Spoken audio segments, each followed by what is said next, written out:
আরে ওই এত রাতে সুসালে কি করে এড দিয়ে জিজ্ঞেস করি তো। আচ্ছা তোমাকে না বলছি সুসালে না যাইতে, তাহলে সুসালে কি করো বুঝলাম না। আরে কিছু করি না তো, এমনিতেই সোশ্যালে গিয়েছিলাম। এমনিতেই মানে? তোমাকে না কতবার বলছি সুসালে যাইবা না। আচ্ছা ঠিক আছে যান, আর কখনো যাব না, এবারের মতো মাফ করে দাও। আচ্ছা ঠিক আছে, তো চলো গেম খেলি। জান আমার না অনেক ঘুম পাচ্ছে, আমি ঘুমাবো, তুমিও ঘুমাও। আচ্ছা তাহলে তুমি ঘুমাও, আমি একটু পরে ঘুমাবো। হাসান এড দিচ্ছে, ওর সাথে একটু কথা বলে তারপর ঘুমাবো। আচ্ছা ঠিক আছে, তাড়াতাড়ি ঘুমিয়ে যাবা। আচ্ছা 1 মিনিট দাঁড়াও তো, পরে গ্রুপে ডাকি, দেখি ওই কি বলে। কি রে মামা, কি খবর? ওইটা কি ভাবি নাকি? হ্যাঁ রে, এটা তোর ভাবি। ভাবি কেমন আছেন? এই তো ভালো আছি ভাইয়া, আপনি কেমন আছেন? এই তো ভাবি ভালো আছি।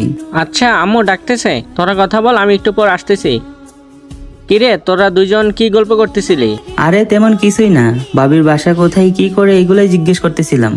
জান ভাইয়া কোথায় পড়াশোনা করে, বাসায় কে কে আছে, এগুলো নিয়ে কথা বলতেছিলাম। আচ্ছা বেবি, তোমার না ঘুম পাচ্ছে, চলো ঘুমিয়ে পড়ি।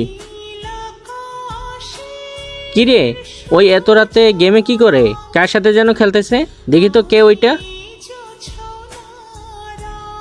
আরে ওই হাসানের সাথে এত রাতে গেম খেলে মানে? আচ্ছা ওরা দুজনকে গ্রুপে ডাকি। কিরে তুমি এত রাতে গেমে মানে? তুমি না বললা তোমার অনেক ঘুম পাচ্ছে?